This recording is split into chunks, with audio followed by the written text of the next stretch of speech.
All right, all of you have done with the missing value imputations. So HRDF imp is my imputed data frame.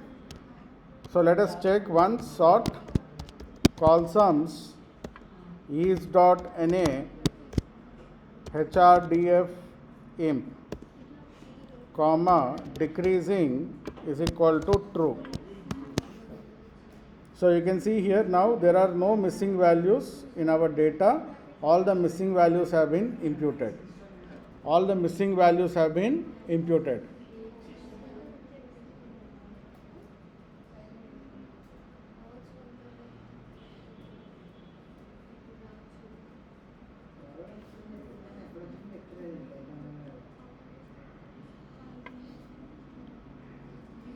So missing values imputation have been done.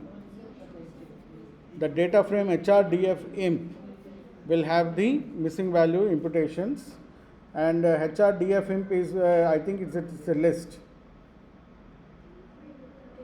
No, HRDF imp is a what you call data frame only, where all the missing values have been imputed.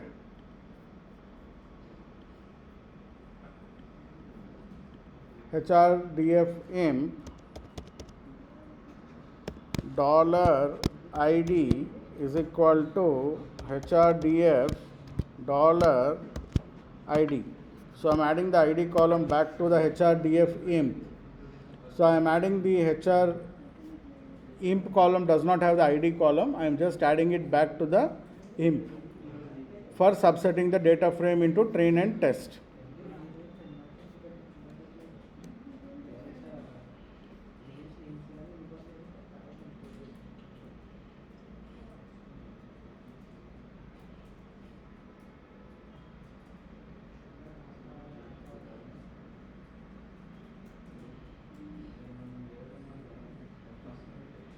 So we have done missing value imputation using predictive mean matching. M is equal to 3, max ID is equal to 3.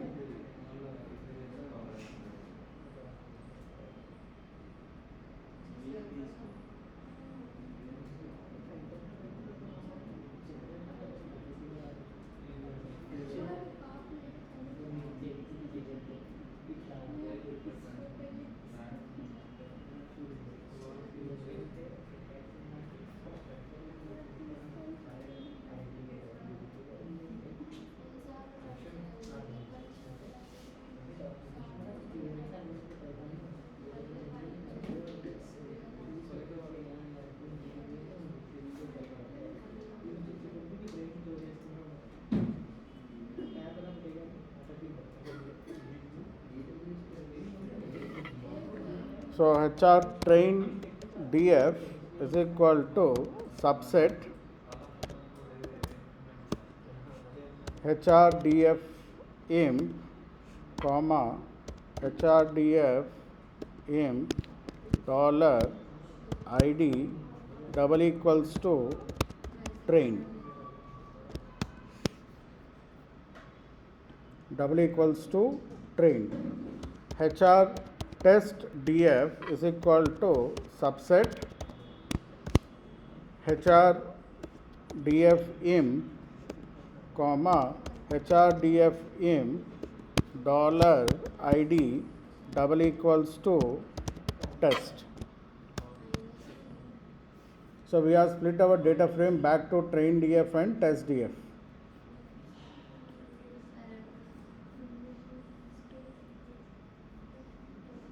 So we have 13 variables. I think the last variable in train and test DF is ID. So 13th variable is ID. So HR train DF is equal to HR train DF square bracket minus 13 HR test DF is equal to HR test DF square bracket minus 13.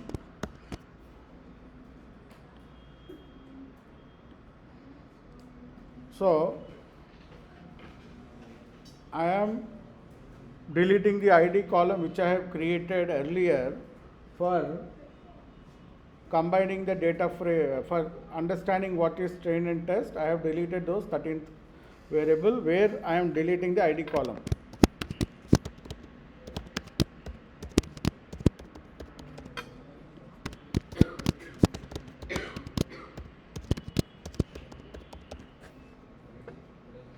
So basically the process which I have used today from the beginning of the session is, this is train data and missing values.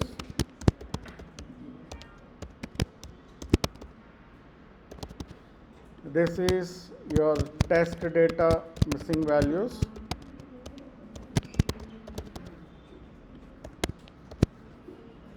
Then add ID column for separating the data.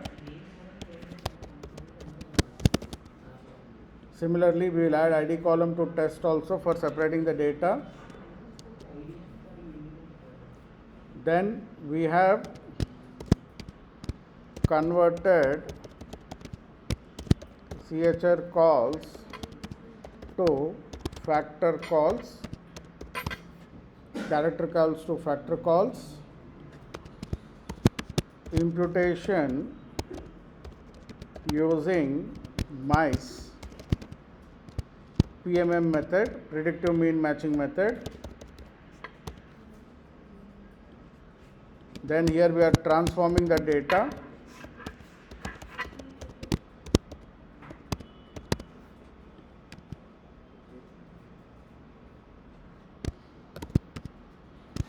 Then we check for missing values.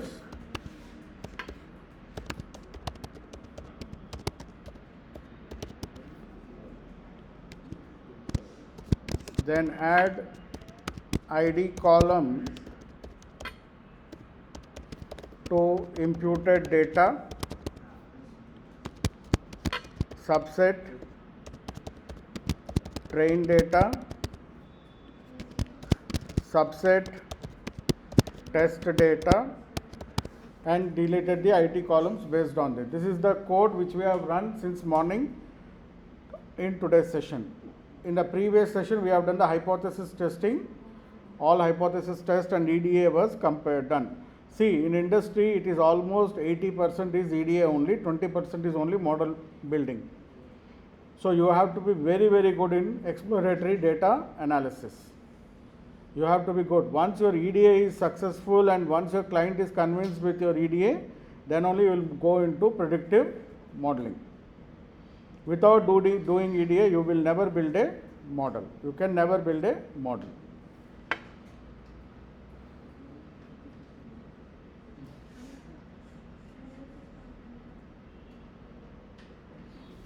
So this is the whole process of missing value imputation in R.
Done? All of you are done till this point?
Done?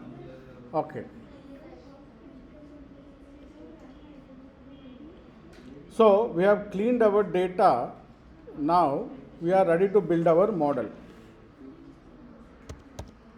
But we need to add the dependent variable. HR train df dollar is underscore promoted. This is our dependent variable, right? Is underscore promoted is equal to HR train dollar is underscore promoted. I am adding the dependent variable back to our trained data set. We have added the dependent variable back to our trained data set. Here -1 and 14 means employee ID and dependent variable we were deleting, and we are using other variables to impute.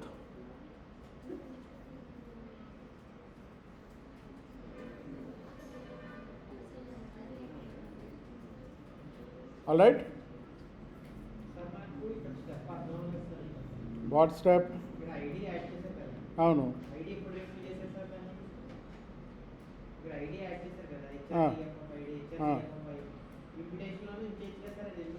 ఎందుకు sir train and test ఉంటుంది దాంట్లో values, దాన్ని ఎట్లా వాడతాం? ID create చేసిన ఎందుకంటే data separation కోసం. Why we have added that data ID column to separate the data. I have clearly written there in the notes, for separating the data we have added the ID column. Otherwise, how will you know which is trained data and which is test data? Otherwise, how will you know what is trained data and what is test data? To know what is trained data and what is test data, we have added ID column with in both the data frames and named it as train and test. In train, I call it as train. In test, we call it as test. So that we can use, and I deleted it here, deleted the ID column in 115 and 116, which we no longer need them. They are created for us to identify what is our trained data and what is our test data, because the data is not in a sequence.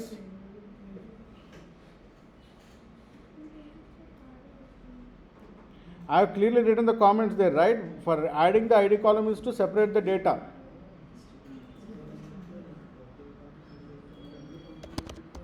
Table HR train df dollar is underscore promoted. HR train df is underscore promoted is our dependent variable. Binary continuous,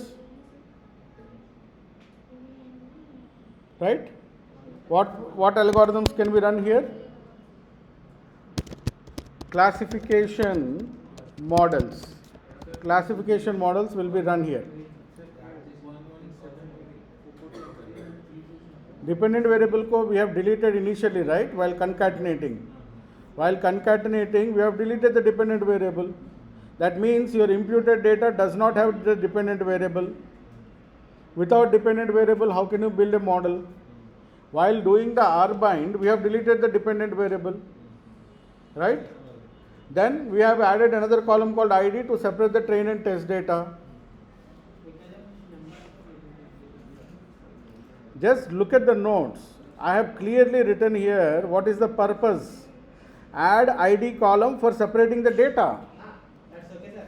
Here, R bind, we are removing the 14th column. This 14th column is what? Imputation step we have mentioned again 14th column.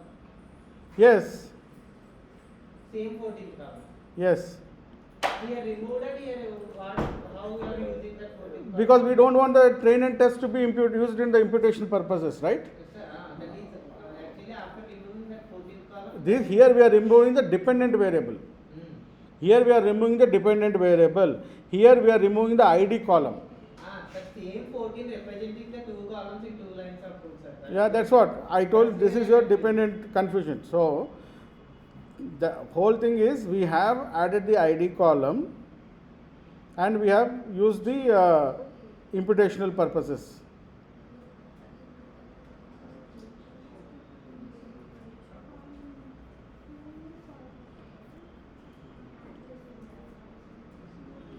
All right, classification models. And in classification model, what is the first model we will run? Binary logistic regression. Explains the relationship between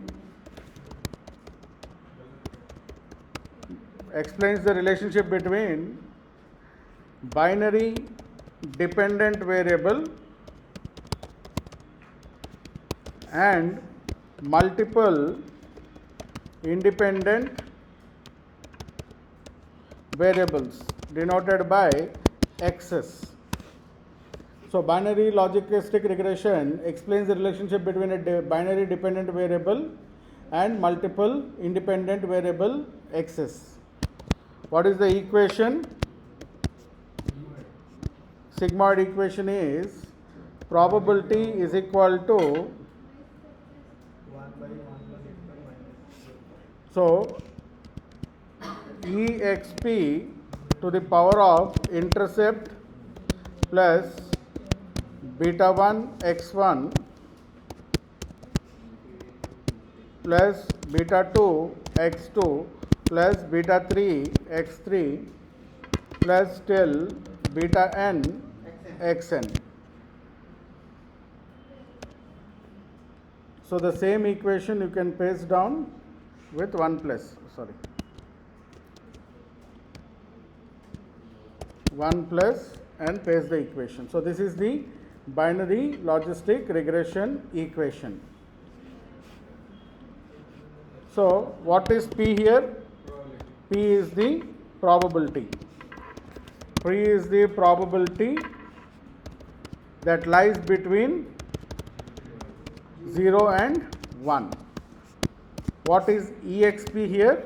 Exponential. Yeah, 2.71.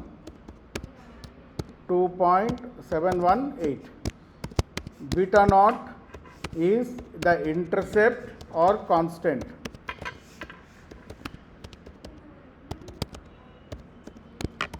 Beta 1, beta 2, beta 3 till beta n,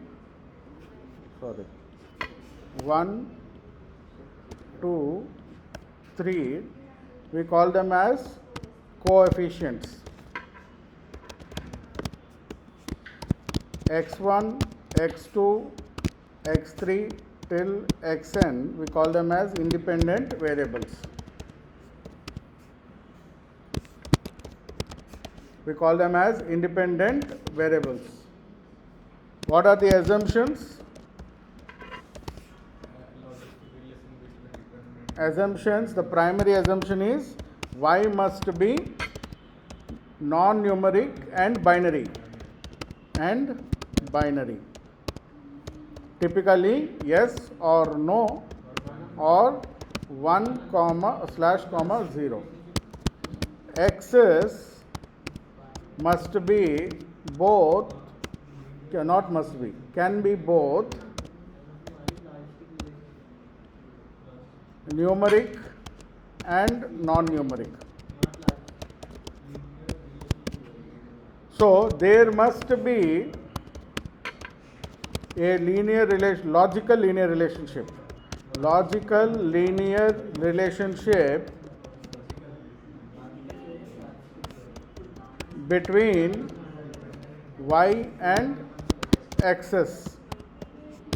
Again, no multicollinearity. There should not be any multicollinearity. Then sample size is minimum 50 observations per variable. 50 observations per variable, right? Then the interpretation of output. The interpretation of output. First one, Akaikis information criterion. Akaikis information criterion, also called as AIC, must be lower. There is no fixed range. There is no fixed range for AIC. Lower the IIC, the better. Lower the IIC, the better. There is no fixed range for AIC. The output is different from Python. The output is different from Python.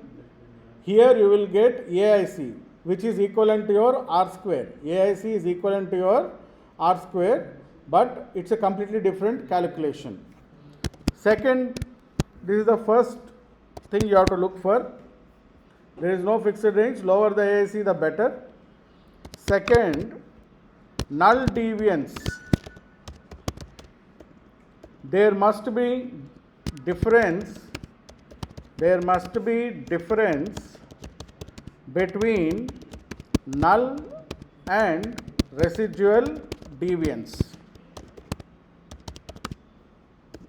Null is greater than residual.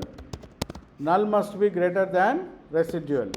Now, null deviance is intercept only model. Null deviance is intercept only model without any independent variables. Null deviance is an intercept only model without any variables.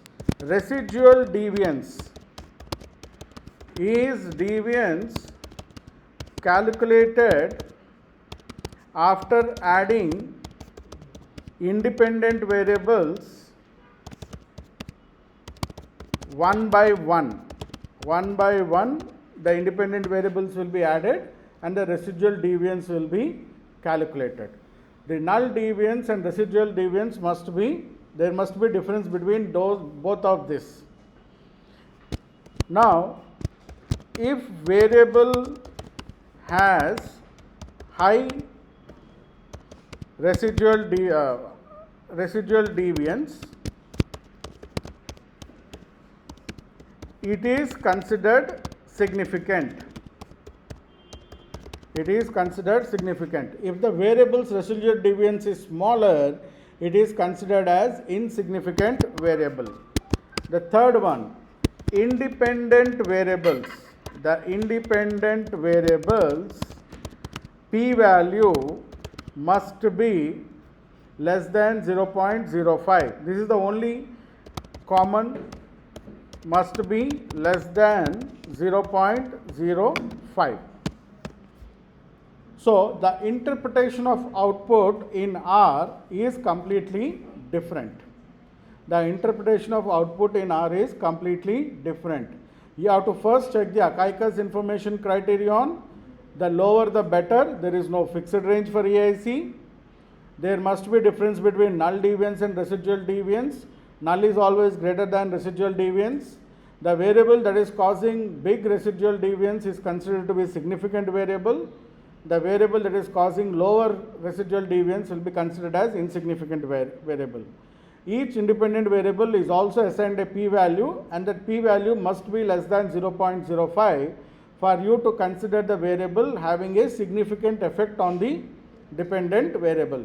This is the common assumption interpretation between the what you call multiple linear regression and binary logistic regression. The third one, independent variables p value must be less than 0.05. Yeah, third assumption is common in both. Build binary logistic regression. We will build a binary logistic regression.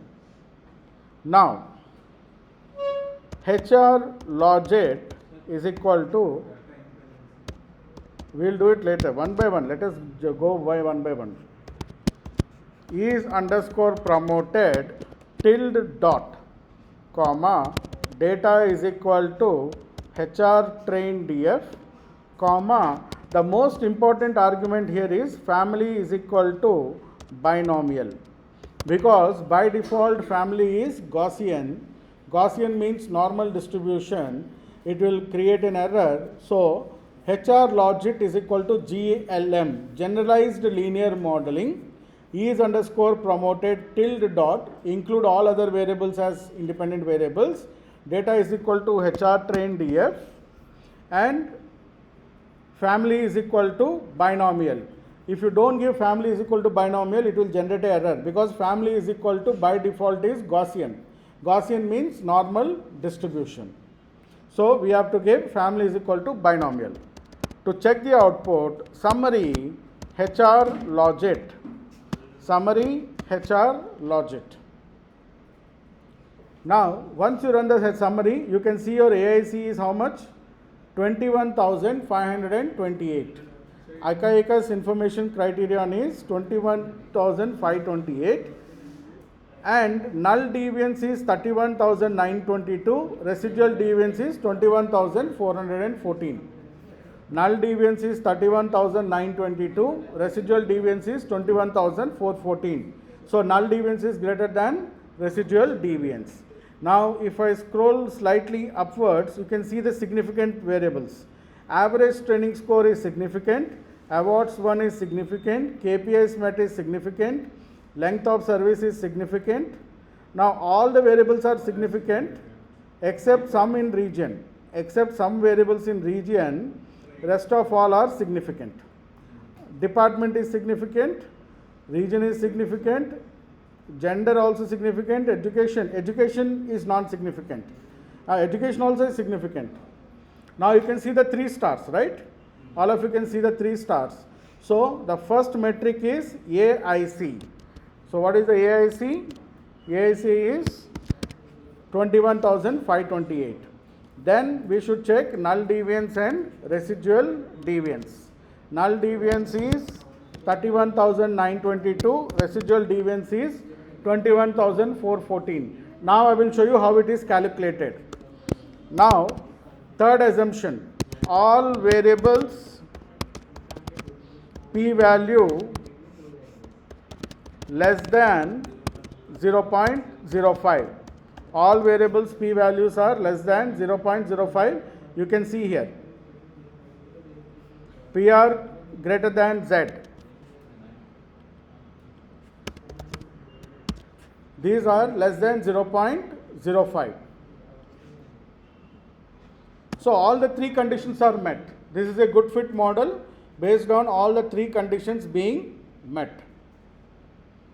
Now, let us understand how this ANOVA is calculated. I told you null deviance is the deviance calculated with only intercept without any independent variables. In the first iteration, intercept plus variable 1 will be modeled and the deviance is calculated. In iteration 3, intercept plus variable 1 plus variable 2 will be added and residual deviance is calculated. Iteration 4, null deviance plus intercept plus variable 1 plus 2, 3 and then 4th variable will be added and the residual deviance is calculated. So that is the process of calculating the residual deviance. Now you can also check it using the ANOVA formula. ANOVA HR logit, comma, test is equal to chi square. Test is equal to chi-square.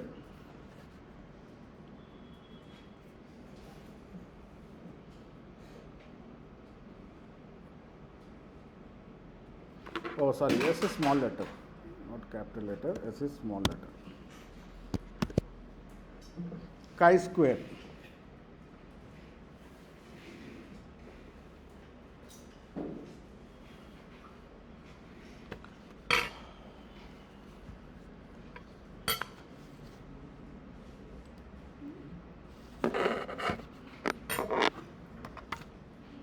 Now you can see here the null deviance is 31,922. The null deviance is 31,922. When the department variable added, the deviance reduced by 155.2. It is considered as a significant variable. Then by adding region, the deviance further reduced by 502. It came down to 31,264, significant variable. Degrees of freedom education 9.2, again considered to be significant variable. Gender, it is saying non-significant. Recruitment channel, again significant. Number of training, significant. Length of service, it is found it as insignificant because it is causing zero deviance. So this is how the deviances are calculated by one addition of each variable at each iteration. Now you can see all the variables almost all are significant except couple of them, all the variables are significant. So to check how this null and residual deviation works, you have to use the ANOVA chi-square to check the null and residual calculation.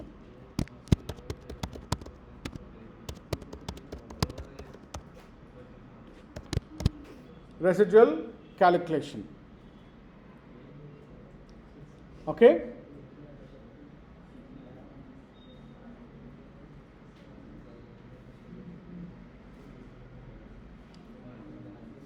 Now, in classification problems, what we are more bothered about? In classification problems, what is our primary metric? The primary metric in classification problems is not AIC,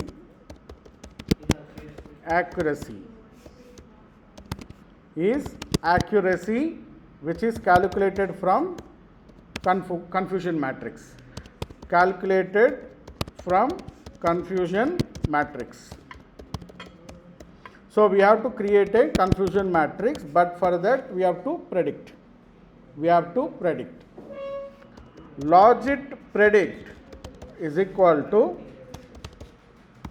predict HR logit, the model name, comma, type is equal to response. Type is equal to response. Now we will build our confusion matrix. Table actual is equal to HR train DF dollar is underscore promoted, comma, predicted is equal to logit predict greater than 0.5. So this response is probabilities. It will calculate the probabilities for each observation. So that is why we are using this. Now based on this we got our confusion matrix. Based on these things we got our confusion matrix. This is for predicting. This is for predicting. This is for confusion matrix. Now what is the accuracy we are getting? 49,806 plus 1263 divided by 49,806 plus 334 plus 3405 plus 1263. So we got an accuracy of 93.178. We got an accuracy of 93.178. The accuracy looks good. The accuracy looks good, but we know that this is an imbalanced data. For imbalanced data, what we have to check for? For imbalanced data, accuracy is not enough. Is not enough. What you have to check for? We have to check for recall, or also called as sensitivity. We have to recall for precision, and we also need to look for F1 score. So for imbalanced data, we need to look for other metrics like recall or sensitivity, precision, and F1 score. Now, for calculating all this, we have a package called CARET, C-A-R-E-T. CARET package is there. I think most of you might have it already, or install.packages, C-A-R-E-T, CARET. Okay. Now, before that, we need to convert our predictions from probability to classes. So, if you look at logit predict, head of logit predict, what we have is probabilities. In the logit predict, we have probabilities, right? Now, we need to convert these probabilities into 0 and 1. We have to convert it into 0 and 1. So, logit pred class is equal to if else logit predict greater than equal to 0.50 comma 1 comma 0. You remember the classification rule? Classification rule is probability greater than 0.50 will be classified as 1. Where? Where? If else. There is no if statement in R. There is no if statement in R, it is if else. There is no if statement in R.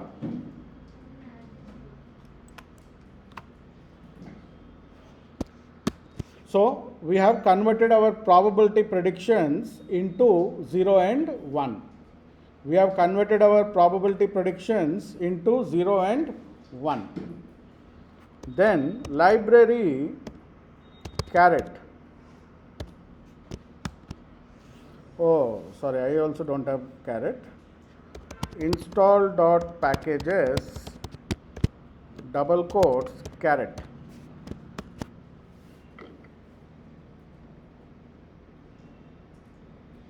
Install.packages, CARET.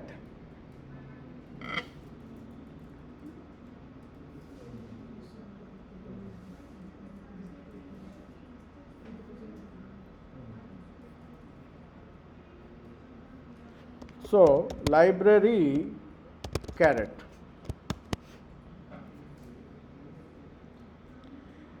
Now, in CARET package, we have an interesting function called confusion matrix.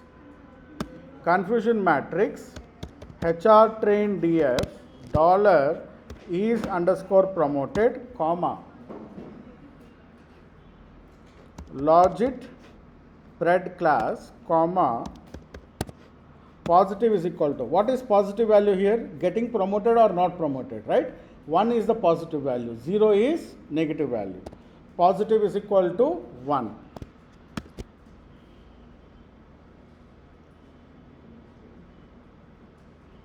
Oh, what is saying? Why it is saying logit pred class?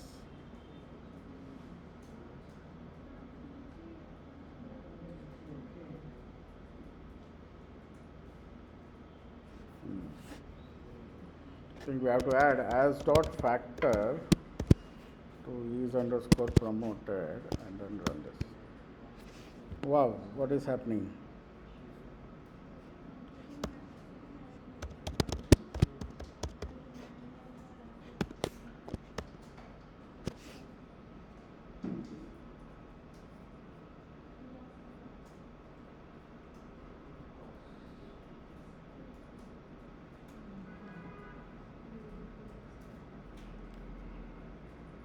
Okay.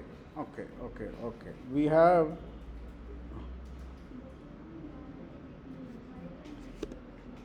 head HR train DF dollar is underscore promoted.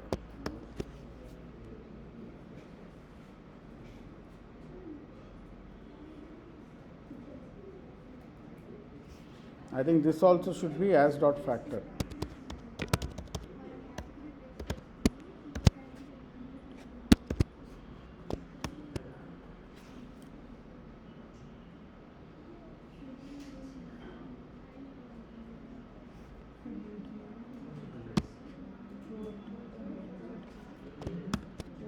Yeah. So we have converted, this is the confusion matrix which we got. See here, participants, just look at the screen, confusion matrix and statistics. So our accuracy we got is 93.18. Then if you see here, sensitivity is 0.79, specificity is 0.93, positive predictive value is 27C. This is the problem. Positive predicted value is very less, prevalence is negative predicted value is very high, detection rate is 0.02, prevalence is 0.05, balanced accuracy is 86.343. So we can see here there is a problem. There is a problem that the positive predicted value, the sensitivity is less than your specificity. Sensitivity is less. So we have to balance the data and we have to do the calculation. So this is the process of building the logistic regression. Then checking the summary. Then we have done the how it is null and residual is calculated. Then we have also looked at the confusion matrix and accuracy. We have converted the probabilities into zeros and ones. And then we have used the library caret confusion matrix as dot factor. Both of them should be in factor levels. Positive is equal to 1 in quotes. You will get the other metrics which are not visible through our normal function. So confusion matrix in caret function will do it for us. So this is the whole process of building the logistic regression, understanding the output of logistic regression, then predicting it, then building the confusion matrix, then using the caret packages confusion matrix to get all the relevant metrics of our confusion matrix.